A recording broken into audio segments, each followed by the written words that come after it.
जिनको सतगुरु अल्लाह वाहिगुरु राम से प्यार है, जिनको वहां से मिली आत्मिक शांति और बेशुमार प्यार है, वो किसी भी कीमत पे अपने इश्क को हासिल करने के लिए पहुंच जाया करते हैं।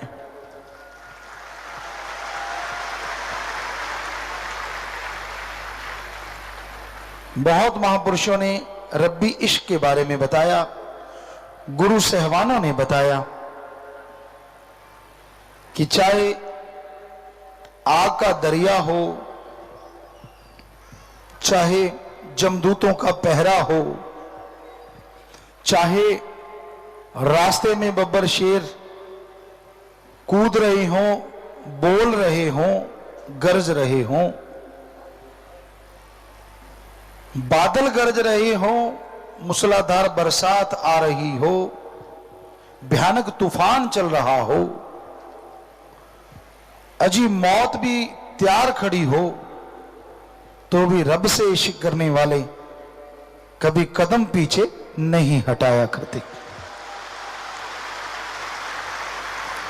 अगे नू बधा के पैर पिछे नू हटाना की ते बन के प्रेमी फिर दिल नू डलाना की। अगर सिर्फ ये दो लाइनें आप मान लो ना, आपको टेंशन आएगी नहीं, सत्संगियों को तो खास करके। दो लाइनें अगे नू बधा के पैर पिछे नू हटाना की ते बन के प्रेमी फिर दिल नू डलाना की। या तो आपने इश्क किया हो किसी बंदे से, या तो आपने इश्क किया हो चोर डकैत से, या तो आपने इश्क किया हो किसी पशु जानवर से। नहीं ना, आपने इश्क किया सतगुरु मौला उस रब से।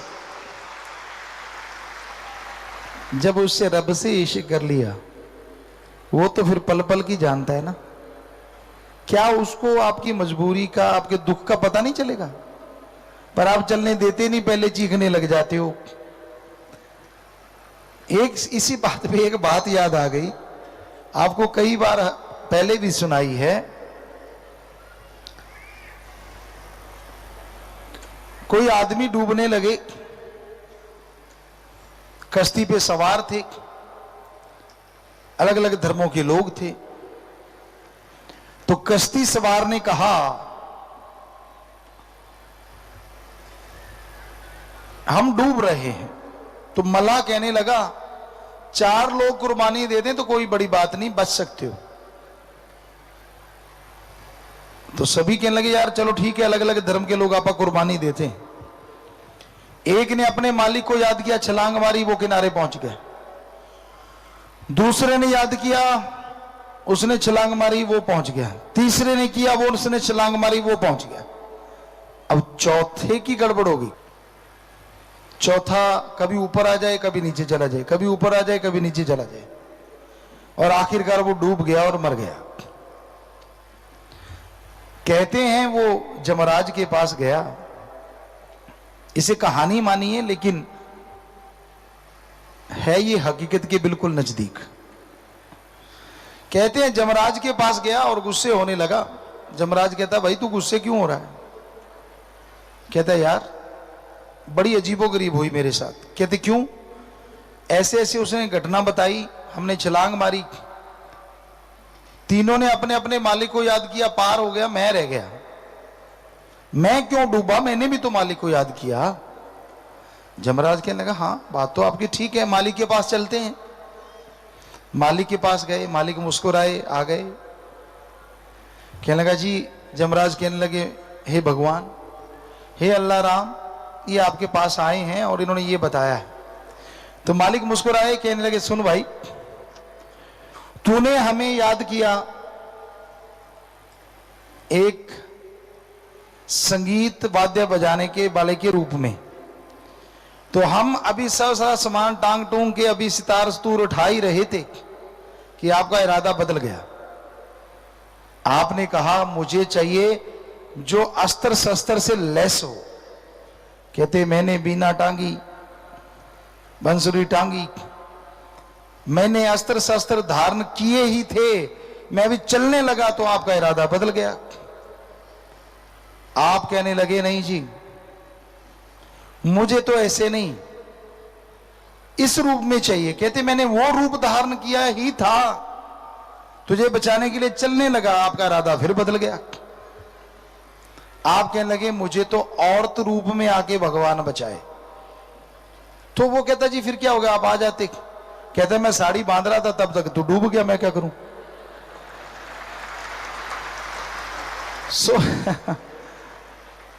अब चक्कर ये है ना, राम सतगुरु अल्लाह तो आपके दुख दर्द दूर करने आते हैं, पर आपकी एक डिमांड कम पूरी होने वाली होती है, आपकी 10 डिमांड आप साथ में पंजाबी च कहते तय नाल तय ला देने हो। पहले रस्सा बनाया करते थे, हम भी बनाया करते थे, आप भी बनाते रहे होंगे।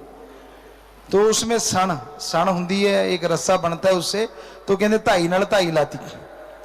सो आप तो धाई नाल धाई लाते रहने, एक थोड़ी जी पूरी होने लगती है 10 नवियां तैयार, एक फाइल पूरी नहीं होने देंगे 10 नवियां तैयार लिख के भी रब्बा जे आ ही गया तो फिर आ भी कर जी। सो भगवान पे दृढ़ यकीन रखना बहुत जरूरी है। दृढ़ यकीन रखो, हो नहीं सकता कि आप जो करो और वो आपको खुशी का कोई कारण ना दे, मतलब ही नहीं है। दुनिया से उम्मीद मत रखिए, वो आपको दुखी कर सकते हैं, परेशान कर सकते हैं, टॉन्ट कर सकते हैं, आपकी खुशी को भंग कर सकते हैं। इसलिए हजम रखो, क्योंकि तेनू यार नाल की थी, तेनू चोर नाल की, अपनी निवेड़ तेनू होर नाल की। तू तो ध्यान रखना अपने सतगुरु मौला से, वो तेरे पे खुश, और जिससे यारी लगाई अगर वो खुश है तो दूसरों से क्या टिंडियां लेनी है। फिर सीधी सी बात, लेना भी क्या है किसी से। पर अगर वो नाराज हो जाता है तो दूसरे चाहे लाखों खुश होते फिरें, वो जिंदगी का मजा नहीं आता जीने में जो उसके इश्क में आया करता था। तो इसलिए ये बहुत जरूरी हो जाता है कि आप अपने सतगुरु मौला से लिव जोड़ के रखो, उनसे तार जोड़ के रखो, दृढ़ यकीन रखो, क्योंकि जो दृढ़ यकीन रखते हैं उनके लिए रास्ते अपने आप बनते चले जाते हैं। जो दृढ़ यकीन रखते हैं उनकी मुश्किलों का हल अपने आप ही होता चला जाता है। इसलिए बन के प्रेमी फिर दिल नु डुलाना, डुलाया मत करो। जरा सा ये हो गया टेंशन, ओहो मर गए, फिर थोड़ा ठीक हो गया, तन माल का तन। अरे जब माल का ही तन है तो फिर तू क्यों ऐसे कर्म कर रहा है बार बार। तो टेंशन ना लिया करो सत्संगी बच्चों। या तो ये बताओ आपके टेंशन लेने से कभी काम ठीक हुआ? तो सारे परिवार को बिठा दिया करो टेंशन लेने, भी हाय तौबा मचाओ भाई, क्या पता ठीक जल्दी हो जाए। नहीं होता ना, शरीर भी खराब, दिमागी तौर पे भी खराब, पारिवारिक तौर पे भी खराब।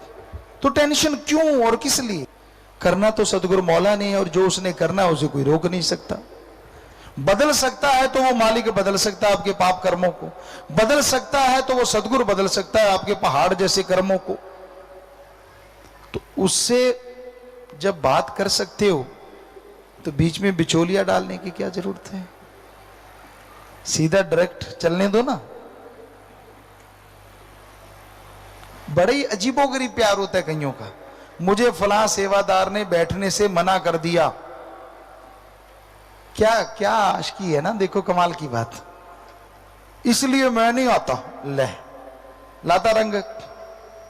वाह आशिका, तेरे नाल तो भुमकड़ चंगा, चाहे ਉਹਦੇ फंग मच जाते फिर भी लंडा बन के तुरया फिर देख। जरा सी बात पे ना ना ना, मेरे को उसने ऐसे बोल दिया, मेरे को धक्का दिया, यार फलाने को ये हो गया। ऐसे मत किया करो। जिस मालिक से अल्लाह वाहिगुरु से लिव लगाई है, जिस सतगुरु ने आपको प्यार की रीत की पढ़ाई करवाई है, उससे इश्क रखो ना। सारी दुनिया एक पासे और मेरा सतगुरु प्यारा एक पासे। जब प्यार उसी से होता है फिर बेगाना कोई नहीं होता है, और प्यार रब से होता है फिर रब तो क्या, यार के बिना रब कोई नहीं दूजा होता है। सो जब उस यार रब से प्यार हो जाता है तो आदमी के अंदर की सिक्स सेंस कह लो, धुन कह लो, आत्म बल कह लो, वो इतना बढ़ जाता है, इतना बढ़ जाता है कि इंसान को गम चिंता नहीं सताती, परेशानियां पास नहीं आती, और वो हंसी खुशी जिंदगी व्यतीत करता है। उसे तमीज नहीं रहती, खुशी में फटता नहीं और दुख में घटता नहीं, एक रस रहता है। आशिकी ये नहीं होती कि अगर मन के अनुसार मांग पूरी हो गई तो सतगुरु पूरा है, और मन के अनुसार पूरी नहीं हुई तो सतगुरु अधूरा है। ये तो फिर आपके मन का चाल चलना है भाई। मालिक सतगुरु किसी को अजमाता ही नहीं, पर अगर अजमाता है तो अजमाने के बहाने बेशुमार प्यार उसे लुटाता है। पर उस अजमाने में अगर कोई खिसक जाए तो वो खाली रह जाता है, उसको वो खुशियां नहीं मिलती। उम्मीद ना छोड़ो कभी भी अपनी। जिस दिन आदमी अपनी उम्मीद छोड़ देता है उस दिन समझिए वो रूहानियत से दूर हो जाता है। रूहानियत सूफियत कहती है अल्लाह वाहिगुरु राम पूर्ण है, कभी खत्म नहीं हुआ, कभी खत्म नहीं होगा। वो अजर अमर जर्रे जर्रे में रहने वाला है। पर नजर तो उसे ही आएगा जो उसकी याद में तड़फता है, उसकी याद में समय लगाता है। आपको दुख तकलीफ आती है, आप कैसे रोते हैं? मां बाप बच्चों के लिए कैसे तड़फते हो? कभी ऐसा आप अपने सतगुरु के लिए, अल्लाह वाहिगुरु राम के लिए तड़फे हो? हमने कईयों को देखा है, बच्चा अगर उनकी औलाद कह दे कि नहीं ये है तो झट से औलाद के साथ हो जाते हैं, और सतगुरु मौला की परवाह ही नहीं करते। अरे जिसने बचपन से प्यार दिया हो, जिसने सदियों से नवाजा हो, पल में सिर्फ औलाद के लिए, और पता नहीं वो औलाद घर में जाके कब लात दुलत्ती झाड़ दे और आपको घर से बाहर निकाल दे, फिर रोते फिरोगे। इस कलयुग में सारे एक जैसे नहीं होते। 5.5 करोड़ में ऐसे करोड़ों सत्संगी हैं जो भगवान को भी कहते हैं अगर आना है तो हमारे सतगुरु यार के रूप में आ, वरना ना आ।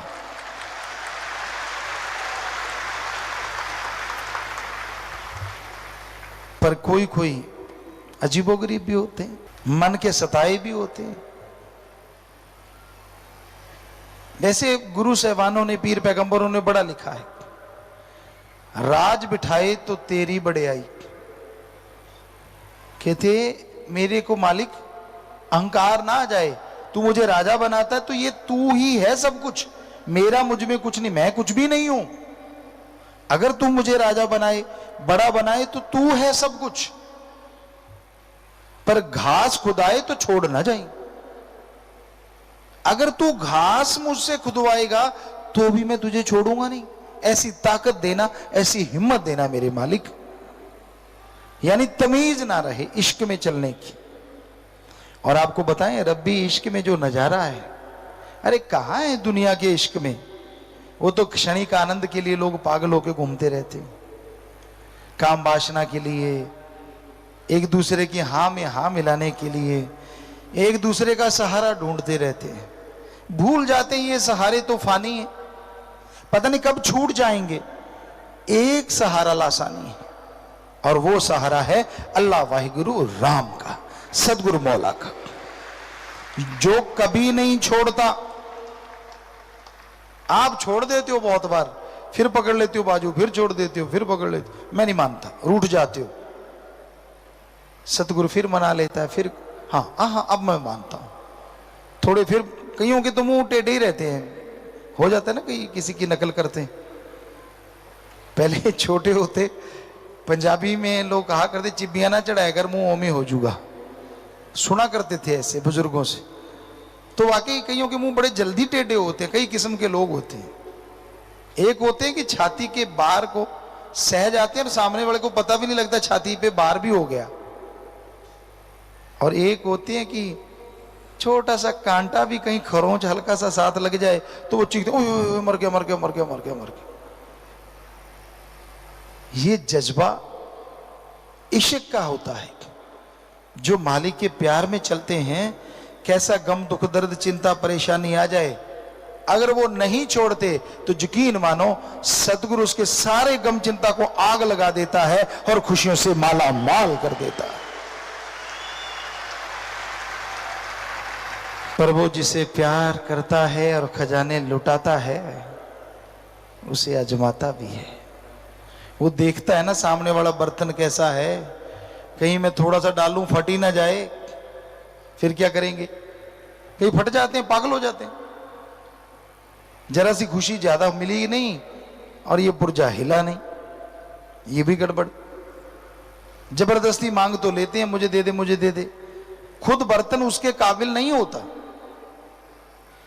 तो सुमरन से सेवा से बर्तन तैयार होता है, चुगली निंदा बुराइयों से बर्तन कमजोर होता है। और जितना बर्तन कमजोर होता जाता है उतनी रहमत कम होती जाती है, कम होती जाती है। क्योंकि मालिक तो दयावान है, वो उतनी रहमत फिर नहीं देता जितनी तब देता था जब बर्तन उसके काबिल था।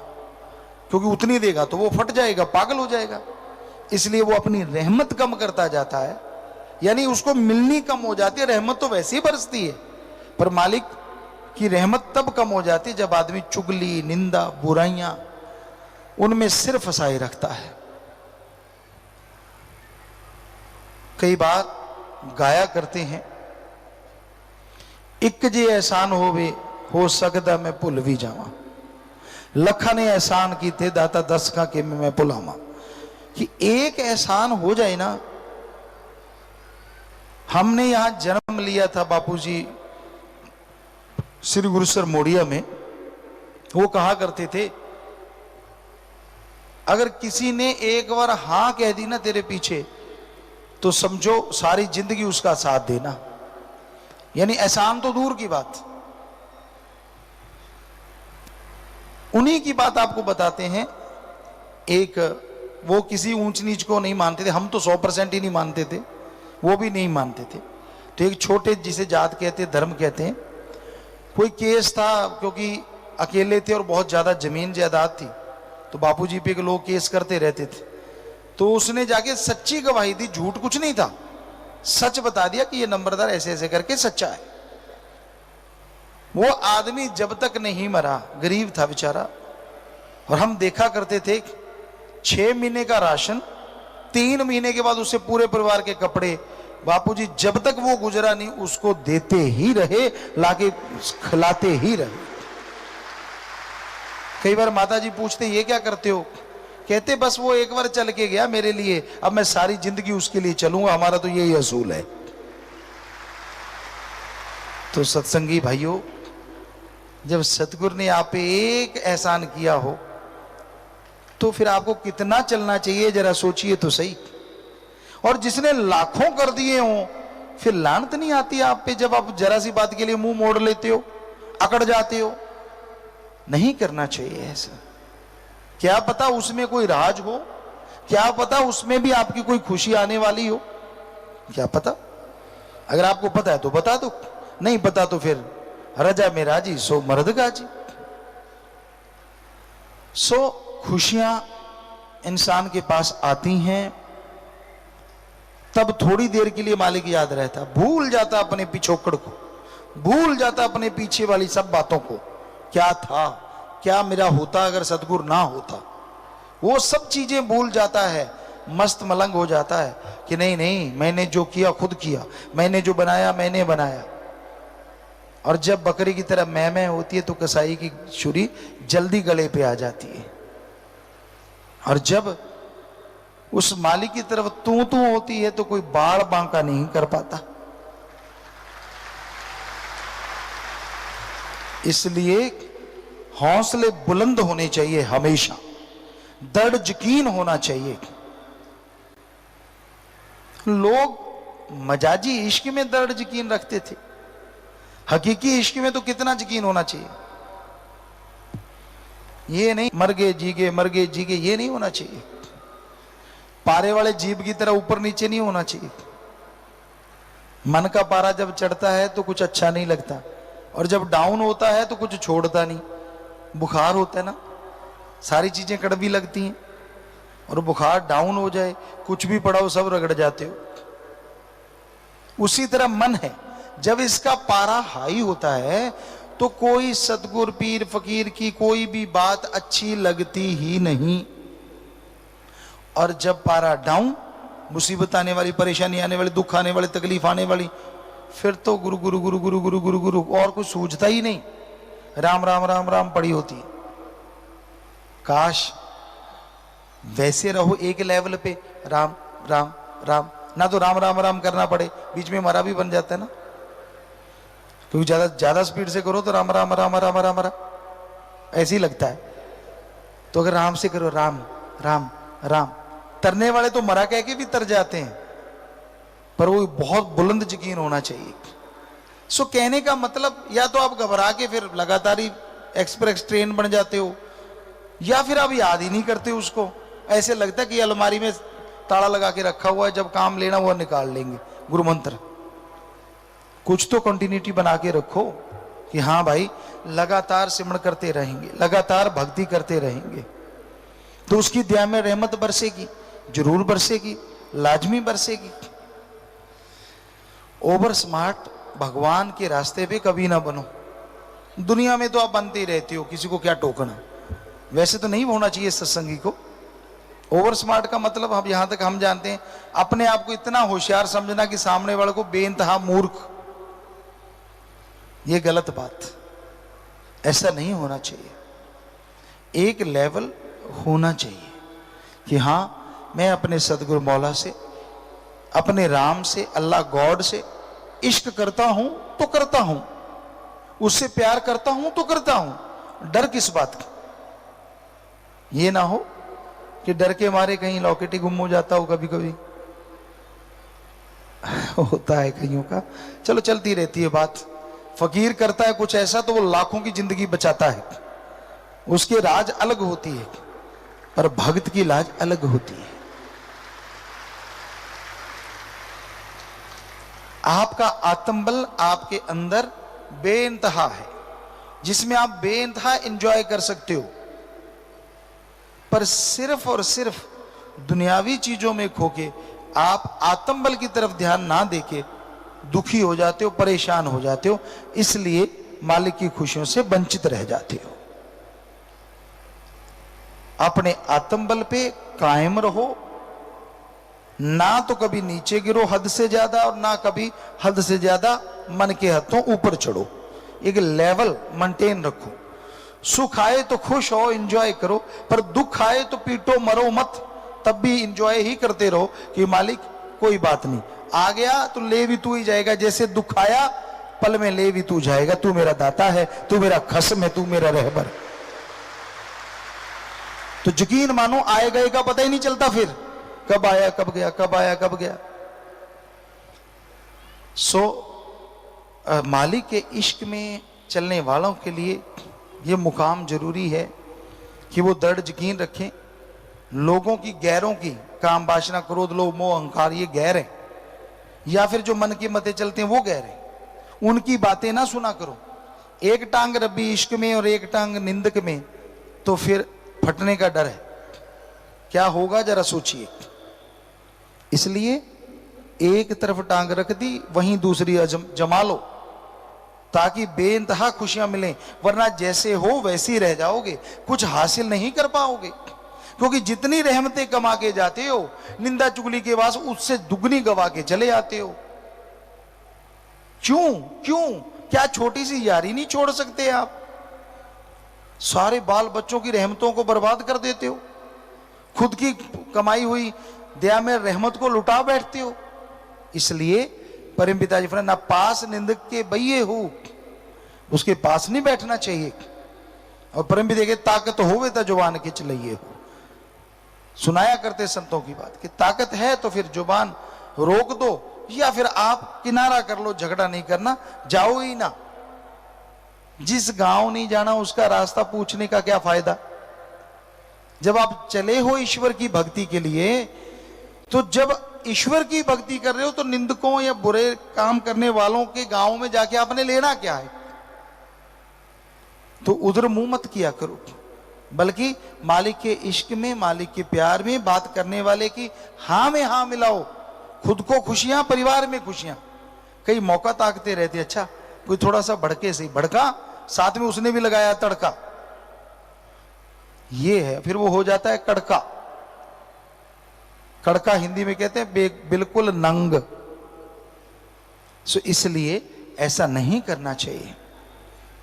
अच्छे कर्म करो, अच्छे लोगों की सोहबत करो, भक्ति इबादत करो, सेवा सुमन करो, तो भगवान अल्लाह वाहिगुरु राम की खुशियों से माला माल जरूर हो जाओगे। भगवान अल्लाह वाहिगुरु राम गौड़ खुदा रब, अरबों नाम है उसके, पर वह शक्ति एक थी, एक है और एक ही रहेगी। क्या आपने सुना है लोग पानी के नाम पे कभी झगड़ा करते हो? पानी को जल, नीर, वाटर, वाशर, आब, नीलू, नीरू, अनि, बहुत से नाम है। क्या आपने सुना है कि मेरा पानी को तू जल क्यों कहता है और जल को वाटर, वाटर को आब क्यों कहता है? लोग कहते गुरुजी हम क्यों झगड़े, हमें पता है पानी तो वही है, नाम बदल गया तो क्या हुआ, स्वाद और रंग थोड़ा ही ना बदलता है। हम तो समझदार हैं।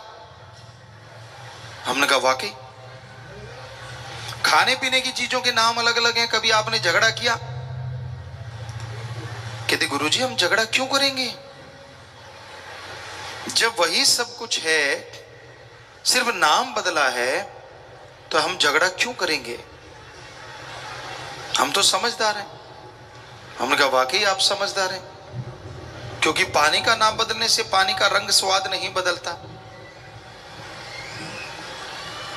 कोई भी खाने पीने की चीज का नाम बदलने से उसका स्वाद नहीं बदलता।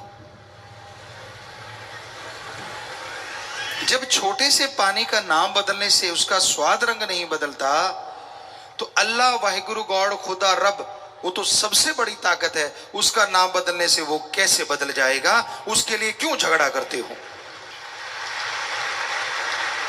तब समझदारी किधर चली जाती है? तब क्यों नहीं समझ आती कि हम सब एक, हमारा मालिक एक। ये धर्मों में शिक्षा है। प्रैक्टिकली देखो आप, ब्लड ग्रुप अगर सेम है, हिंदू का खून मुसलमान के, मुसलमान का सिख के, सिख का ईसाई के, छोटी जात वाले का बड़ी जात के, बड़ी जात वाले का छोटी जात के, खून लग जाता है, तो फिर बताओ फर्क कहां है और किस जगह पे है? क्या अपने आप को बड़ा कहते हो? आप जब जन्मे थे ताज लगा हुआ था और छोटे के पूंछ लटक रही थी, क्या ऐसा था? कुछ बताइए तो सही। क्या दांतों की जगह आपके मुंह में हीरे लगे हुए हैं जो छोटों के हड्डियां लगी हुई हैं? कुछ तो बताओ। जो भेदभाव करते हैं जात पात का, जो ऊंच नीच बताते हैं, हमें एक चीज बताओ, भगवान ने आपको अलग क्या दिया है? हमें तो बड़ा घर दे दिया जी। अरे बड़ा घर में जन्म हो गया, अच्छे कर्म, लेकिन उसमें रह के अगर बुरे कर्म करोगे तो नरकों का दरवाजा खुला है। पर इसका मतलब ये नहीं है कि भगवान ने कोई फर्क किया, वो अपने अपने कर्मों का खेल है, पर फर्क नहीं है इंसान में।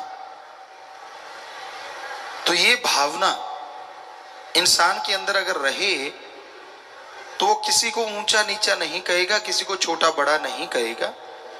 हम सब एक हैं, हमारा मालिक एक है। यही सच है, यही वास्तविकता है जिसे बदला नहीं जा सकता। आप सफाई पसंद है, ये गलत नहीं, सही है, लेकिन कोई सफाई नहीं करता, आप उसे समझा सकते हैं,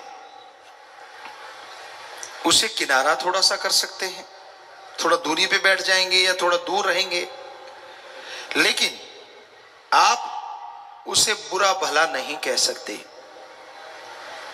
आप उसे गालियां नहीं दे सकते।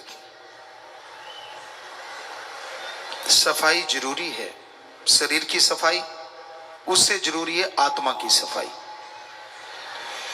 जब तक आदमी की आत्मिक विचार शुद्ध नहीं होते, तब तक वो भगवान की कृपा पात्र नहीं बन पाते।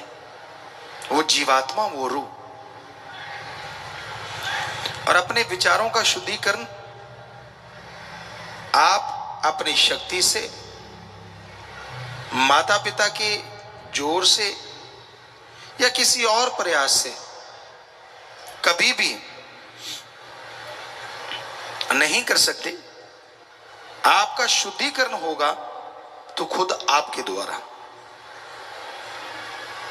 सच्चा संत मिले, गुरु पीर फकीर मिले, वो गुरुमंत्र नाम शब्द दे, आप उसका अभ्यास करें तो यकीनन आपके विचार बदल जाएंगे, आपका माइंड वॉश होगा, शुद्धिकरण होगा, और घर में खुशियां, बरकतें आएंगी। और ये शरीर रूपी घर भी मालिक के इंतजार में पलकें बिछा देगा। जब इंसान तंदुरुस्त होता है तो छोटी से छोटी चीज भी नियामत लगती है, और जब आदमी तंदुरुस्त ना हो, बड़ी से बड़ी चीज भी क़यामत लगती है। शरीर का तंदुरुस्त होना अति जरूरी है, पर क्या आप जानते हैं, शरीर को तंदुरुस्त करने वाली आत्मा का तंदुरुस्त होना सबसे अति जरूरी और पहले है। जिनकी आत्मा मर जाती है, तंदुरुस्त होते हुए भी वो बीमार रहते हैं, क्योंकि वो खुशियां हासिल नहीं कर पाते, हर समय गमगीन रहते हैं, हर समय परेशान रहते हैं, दिलो दिमाग में कुछ ना कुछ चलता रहता है। तो ये आत्मिक कमजोरी या आत्मा का बीमारपन है, जिसकी वजह से आप दुखी रहते हैं, परेशान रहते हैं, गमगीन रहते हैं। तो अगर आप आत्मा को बलवान बना लो, अगर आप आत्मा को अंदर की खुराक खिला दो, तो यकीनन आपकी आत्मा बलवान होगी, शरीर तंदुरुस्त होगा, विचार शुद्ध होंगे, और आपका दिल दिमाग खुश रहेगा। हमेशा आप खुशियों से लबरेज रहेंगे। कौन नहीं चाहता खुश होना, रोना तो कोई चाहता ही नहीं, पर जो चीजें बनी हैं उनसे बचा जा सकता है, क्योंकि रोना भगवान के प्यार में भी होता है। वो रोना, एक आंसू गिरता है तो हीरे मोती लाल जवाहरात का मोल पड़ जाता है। जन्मों जन्मों के पापों को साथ बहा के ले जाता है। पर उस भगवान के लिए, अल्लाह वाहिगुरु राम के लिए रोता ही कौन है? जो रोता है अपने मुद्दों को लेके रोता है। भगवान मुझे ये नहीं दिया, मुझे ये नहीं मिला, मुझे वो मिले, मुझे फला मिले, मुझे बेटा चाहिए, मुझे दूध चाहिए, मुझे पूत चाहिए, मुझे बिजनेस चाहिए, मुझे व्यापार चाहिए, मुझे लाखों चाहिए, मुझे करोड़ों चाहिए, स्कूटर चाहिए, मुझे कार चाहिए, हवा में उड़ार चाहिए, पता नहीं क्या क्या डिमांड है। कोई इसलिए भी रोता है कि भगवान मुझे तू चाहिए, सिर्फ तू। जो रोता है सुमरण के द्वारा, भक्ति के द्वारा, सुमरण करते हुए, भक्ति करते हुए उसकी याद में तड़पता है, एक पल भी खाली नहीं जाता। दरगाह में पल पल मंजूर होता है और उसकी खुशियां उसे नहीं परिवार को भी मिलती हैं। और उनके चेहरों पे नूर रहता है जो मालिक से प्यार करते हैं, जो वचन मानते हैं। मौत जैसे कर्म भी उनके बदल जाया करते हैं।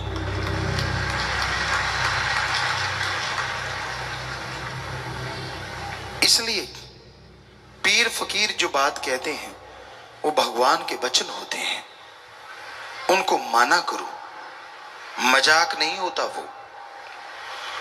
और जो उसे मजाक समझ लेते हैं, समझ लीजिए उनकी अनहोनी कोई होने वाली है।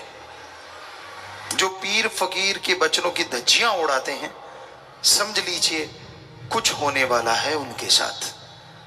क्योंकि विनाश काले विपरीत बुद्धि, जब आदमी अपने पाप कर्मों का बोझ उठाता है तभी संतों के वचन नहीं मानता, अपने आप को कुछ और समझता है, अपनी हस्ती कुछ और बना लेता है। ये भूल जाता है कि वो यूं देता है तो यूं ले भी लेता है। वो दया का सागर है। आप सोचते होंगे जब वो देता है तो ले क्यों लेता है? शब्दों में थोड़ा बोलने में हेरफेर हो जाती है। वो तो देता ही देता है, पर ले लेता जब आप उसके वचनों की धज्जियां उड़ाते हैं, कर्म बुरे करते रहते हैं, निंदा करना, चुगली करना, सिर जोड़ जोड़ के, तो आप अपने पैरों पे कुल्हाड़ी मारते हैं और आप मालिक की सारी रहमत को खत्म कर देते हैं पाप कर्मों से, तो सारी चली गई। इसलिए यह जरूर समझा करो, संत पीर फकीर के वचन मानने में ही फायदा है। कोई राज दे दे, राजा बना दे, और एक तरफ मालिक का प्यार हो। परम पिता शास्त्र नाम जी दाता रहबर शाह मस्ताना जी महाराज फरमाया करते कि मालिक के प्यारे को कोई राजपाट पे बैठा दे और ये कहे कि मालिक के दर्शन नहीं करने, प्यार नहीं करना, तो वो उस राजपाट की तरफ देखता नहीं। सारी त्रिलोकी की दौलत का ढेर लगा दे एक तरफ और कहे कि सतगुरु अल्लाह राम अपने मुर्शिद के दर्शन करने हैं या फिर ये ढेरी लेनी है, तो ढेरी की तरफ वो पेंट करके खड़ा हो जाता है, निगाह तक नहीं मारता। ये होता है मालिक का प्यारा, जो किसी लोभ लालच में नहीं आता। पर आज कलयुग का दौर है, लोग सारे एक जैसे नहीं होते। आज भी ऐसे मालिक के प्यारे हैं लाखों में, करोड़ों में, जो इतने दृढ़ निश्चय के साथ राम नाम के रास्ते पे चलते हैं और उन्हें कोई कमी भी नहीं मालिक आने देता, ना अंदर ना बाहर। पर जो वचन नहीं मानते, जो अपने मन की हमेशा करते रहते हैं, मनमते चलते रहते हैं, वो सतगुरु की रहमतों को ठोकर मार देते हैं। वो उसकी दया में रहमत को वापस भेज देते हैं अपने पाप कर्मों से, अपने बुरे कर्मों से। क्योंकि आप कर्म करने के अधिकारी हैं, आप अपने कर्म नए बना सकते हैं। ये आप पे निर्भर करता है, आप कर्म अच्छे बनाते हैं या बुरे बनाते हैं। अच्छे बनाओगे तो मालिक की दया में रहमत होगी, मालिक के दर्शन कर लोगे, और बुरे बनाओगे तो यहां भी नरक, आगे भी नरकों में जाओगे। जीते जी मोक्ष और मरणोपरांत मोक्ष, यही सच्चा मोक्ष है, यही सच्ची मुक्ति है। जीते जी प्रसन्न चित्त रहो। कई बार आप हद से ज्यादा टेंशन लेने लग जाते हैं। बताएंगे उस टेंशन के बाद आपके कितने काम फायदा हुआ है, या टेंशन करने से किसी काम में आपका भला होता है क्या? फिर आप टेंशन करते क्यों हैं? एक अनाथ है, उदाहरण के तौर पे, जिसका माँ बाप नहीं, बहन भाई नहीं, बेचारा रोता है, रोते को तड़पते को देख के लोग रोटी दे देते हैं, खा लेता है। और एक के माँ बाप हैं, उसे जरा सा भी रोने नहीं देते, झट से खाना खिलाएंगे, मांगने से पहले खिलौने सामान लाके दे देंगे। तो उसी तरह जिनका खसम साइंस सतगुरु मौला है, जिन्होंने अल्लाह वाहिगुरु राम को अपना बना लिया है, उन्हें टेंशन या रोने का क्या मतलब। मेहनत करते जाइए, हिम्मत करते जाइए और मालिक पे छोड़ दीजिए। तू जाने तेरा काम जाने। क्या वो अपने बच्चे के लिए बुरा करेगा? हो ही नहीं सकता। पर क्या आप अपने मां की, बाप की, यानी भगवान सतगुरु की बात मानते हैं? अगर मानते हैं तो हम आपको 100% नहीं 1000% गारंटी देते हैं, वो आपका बाड़ बांका नहीं होने देगा। 3 वचनों पे पक्के हैं, सेवा करते हैं, थोड़ा थोड़ा सुमरण करते हैं। चलो सारे वचन नहीं भी मान पाते, 3 वचनों के पक्के, थोड़ा सुमरण, थोड़ी सेवा, तब भी आपको गारंटी देते हैं, तब भी आपको वो कुछ होने नहीं देगा, सच्चे राह पे लेके चलेगा। अरे यहां तो वचनों में गलती करके माफी लेके भी लोग फिर से मालिक के नजारे लूटने शुरू कर देते हैं। ये ऐसा दर शाह मस्तान जी का दर, शास्त्रनाम जी का दर। पर सच्चे दिल से तौबा करो, जब भी तौबा करो दिखावा ना करो, पाखंड ना करो। फकीर कभी किसी का दिल नहीं तोड़ते, सबको आशीर्वाद कहते हैं, बुरा नहीं कहते। पर अति जब आ जाती है ना, तब इंसान को भोगना पड़ता है। कई आदमी सोचते हैं यार मेरी तो कोई गलती थी ही नहीं, मेरी तो जरा सी भी गलती नहीं थी, मैं तो बिल्कुल सही था, मेरे साथ ऐसा क्यों हुआ। उनके साथ वाले भाई बहन पति पत्नी कोई भी, वो भी सोचते हैं ये कोई बात है। पर उनको क्या पता जिसके साथ ऐसा हुआ वो कितनी गलती कर चुका है, कितना गुनाहगार बन चुका है, तब जाके उससे वो खुशियां चली जाती हैं। आज मास्टरमाइंड लोग हैं, ऐसी ऐसी बातें करेंगे कि अपने साये को भी पता नहीं चलने देते कि मैं क्या क्या गुनाह कर चुका हूं, क्या क्या गुल खिला चुका हूं। तो उनको दुख उठाना पड़ता है। आप सच्चे हृदय वाले बनो, छल कपट मत किया करो। हमने देखा है इस दुनिया में जगह जगह जाके बड़ा छल कपट है, लोग ढोंगी हैं, दिखावा कुछ करते हैं, करते कुछ हैं, और उनको लगता है यार गुरु पीर फकीर को कुछ पता ही नहीं चलता। फकीर सब जानते हैं, लेकिन मालिक को पर्दा मंजूर होता है। पर्दा उठाएं तो हमाम में तो कहते सब नंगे होते हैं, स्नान घर में तो सारे नंगे ही होते हैं ना। कपड़े पहन के भी हो सकता कोई नहाता हो। सो कहने का मतलब फकीर तो सबके पर्दे ढांकते हैं, सबके पर्दे रखते हैं। मालिक से दुआ करते कि पर्दे रखते हुए ही आप उन पे दया में रहमत से लवरेज कर दो, उनको माला माल कर दो। पर्दा उठ गया तो गया। अब बुरा ना मानना, फकीर को मालिक बता दे और आप में से किसी को खड़ा कर लें कि आप ऐसे गुनाहगार हो, तो आपने पहली बात तो आप मानोगे ही नहीं, सवाल ही पैदा नहीं होता। मन कहेगा यार बेइज्जती हो रही है, सबके सामने कैसे मान लूं। और मान भी गई तो आप फिर सत्संग में नहीं आएंगे, यार कहीं फिर ना खड़ा कर लें, क्या पता। तो इसलिए संत पीर फकीर तो मालिक से ही कहते हैं कि मालिक सबका पर्दा ढांप के रख, सबका पर्दा रखना और खुशियों से लवरेज कर देना। वो किसी का बुरा चाहते ही नहीं, करना तो बहुत दूर की बातें हैं, सबका भला मांगते हैं, उसी को फकीर कहा जाता है, वही संत फकीर होता है। हाँ, वो समझाते जरूर हैं कि भाई बुरे कर्म छोड़ दीजिए, अपनी खुदी अहंकार छोड़ दीजिए, क्योंकि खुदी अहंकार में कुछ नहीं पड़ा। कईयों को होता है यार मैं यहाँ राम नाम में हूँ, यहाँ ना होता वहाँ होता तो मैं ये होता, मैं वो होता। क्या पता आपकी जिंदगी कब की रुल चुकी होती, क्या पता आप कौन कौन से मरहलों में गुजरते हुए मौत जैसे भयानक कर्मों के बोझ तले दबे पड़े होते। वो नहीं ना याद, उसकी दया में रहमत याद नहीं रहती। जब मन हावी होने पे आता है तो एक कहावत है, बिगड़ा मन गुरु का ना पीर का। जब ये बिगड़ जाता है ना, मन जब हावी हो जाता है ना, सब पॉजिटिव चीजें नेगेटिव बना देता है। क्या किया जाए इसके लिए? गुरु पीर फकीर के वचन ध्यान से सुनो, सुमरन करो, दृढ़ यकीन रखो, ताकि आपका मन आप पे कभी हावी ना हो और मालिक के नजारे आप ताउम्र लूटते रहें, माला माल होते रहें। तो प्यारी सत्संग जियो, बताना हमारा फर्ज कि आप वचनों पे अमल किया करें।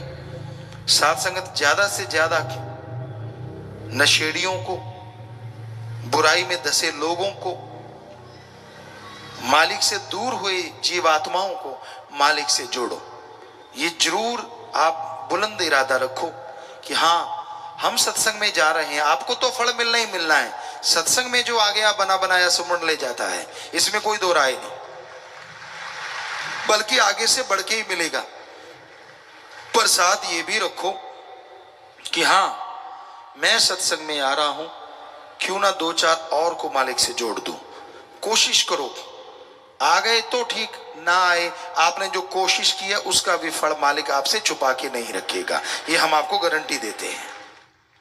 हमारा काम सबके भले के लिए आगे आना है, तो आते रहिए बेखौफ, डरिए मत, आगे बढ़ते जाइए। यकीनन खुशियां मिलेंगी, यकीनन मालिक रहमो करम से नवाजेंगे। सुमरण करके सबके लिए दुआ किया करो, आपके अपनों का अपने आप ही भला हो जाएगा। क्योंकि जो सबका भला मांगते हैं मालिक उनका भला पहले करते हैं, दूसरों का बाद में होता है। पर बचनों पे पक्का पहरा दिया करो। संत तिनके को, या दूसरे शब्दों में संत तिनके से पहाड़ उठवा लेते हैं। कैसे? ओम हरि अल्लाह वाहिगुरु के वचनों के द्वारा। संतों के पास कुछ नहीं होता, माइक के पास कुछ नहीं है, हम बोलेंगे तो माइक आगे आपको सुनाएगा। वैसे हमारे पास तो हमारा सतगुरु मौला है, वाहिगुरु अल्लाह सतगुरु, जैसा वो बोलेगा वैसा हमसे बुला लेगा, और जो उससे मान लेगा वो तिनका पहाड़ उठा लेगा। और अगर वचनों की काट कर दी, पहाड़ तो क्या 50 ग्राम की पट्टी नहीं उठाई जाती। फिर बात तो वचनों की है भाई। कहीं आप हम ही पे नाराज होते रहते हो, कहीं आप भगवान पे नाराज होते रहते हो, यार मुझे कुछ वो नहीं मिला, मुझे वो चीज चाहिए थी, मुझे वो वहां पहुंचना था। आप खुद का तो सोचा करें। तिनके से पहाड़ उठवाया उसने, जब तक तिनका वचन माने, और जैसे तिनके ने कहा यूं घूम गया मैं नहीं मानता, तो फिर 50 ग्राम की बट्टी भी नहीं उठाएगी। चाहे आप देख लो, जिसने ऐसा किया होगा वो जानते, जो तन लागी सो तन जाना है, सबको पता है, इसमें कोई दो राय नहीं है। और हम हमेशा गारंटी देते हैं, साईं मस्ताना जी महाराज ने वचन किए थे, आज भी किए, आज भी करवा रहे हैं, करवाते रहेंगे। उन्हीं के वचन वो ही करवाते हैं। शाह मस्तान शाह सतनाम कि भाई सच्चे सौदे का मुरीद वचनों पे पक्का हो, थोड़ा सुमरण करता हो, सेवा करता हो, उसे ना अंदर कमी रहे ना बाहर कमी रहे। हम आज भी गारंटी देते हैं, कोई एक हमें बता दे कि मैं गुरुजी ये करता हूं और मेरे अंदर बाहर कमी है, ऐसा आज तक हमें एक भी नहीं मिला 5 करोड़ में से। तो यही सच है, क्योंकि उनके वचन झूठे कैसे हो सकते हैं। अब आपका एक बैग है और सतगुरु मौला उसमें हीरे डाल रहा है, बैग सही सलामत है तो हीरे भर गए। अगर नीचे से आपने फाड़ रखा है और आप चौड़े होके चल रहे हैं बैग में, यार हीरे डल रहे हैं, ऊपर से डल रहे हैं नीचे से निकल रहे हैं, खाली का खाली, घर जाके देखा तो फुस, देखा चारों तरफ चानन प्रकाश ही प्रकाश आ रहा है। समझ गए ना कि आप वचन ही नहीं मानते, वचनों की धज्जियां उड़ा रहे हैं, और फिर चाहते हैं कि मेरे हीरे जवाहरात मेरी झोली में आ जाए। वो तो डाल रहा है, फिर भी उसको नहीं परवाह कि तू वचन नहीं मान रहा, पर तू ना मानने की वजह से सारा सामान निकले जा रहा है। और तो था चना बाजेगा ना, बाजते रहो, खाली के खाली, कुछ ना मिला। काश आपने वो बैग को ना फाड़ा होता, काश वचनों की गलती ना की होती। आदमी कहता है यार इसकी कोई सीमा तो होगी। आप सुमरण तो कीजिए, भक्ति तो कीजिए, तौबा तो कीजिए, कहीं तो रुकने का नाम लीजिए कि मैं गलती नहीं करूंगा, मैं बुरा कर्म नहीं करूंगा। यकीन मानो वो तो हीरे जवाहरात डाल ही रहा है। जैसे ही आप वचन मान के सतगुरु अल्लाह राम को वचन देके अपने बैग को सी लेंगे, वो हीरे जवाहरात उसमें रुकने शुरू हो जाएंगे, क्योंकि वो तो लगातार बरसा रहा है। वो जा रहे हैं तो आपकी वजह से, जा रहे हैं तो आपके कारण। तो इतना अहंकार मत करो कि अपने आप को पता नहीं क्या समझो। अपने बारे में सोचो, कहां से उठाया मालिक ने और कहां बिठा दिया, उसको याद किया करो। अपनी ईगो को इतना बुलंद ना करो कि कहीं ईगो में ही फंस के रह जाओ और मालिक आए ही ना। हौसले बुलंद रखो, सुमन के द्वारा, भक्ति के द्वारा, अच्छे कामों कर्मों के द्वारा, तो यकीनन मालिक आएंगे भी, सुनेंगे भी और आपको माला माल कर भी जाएंगे।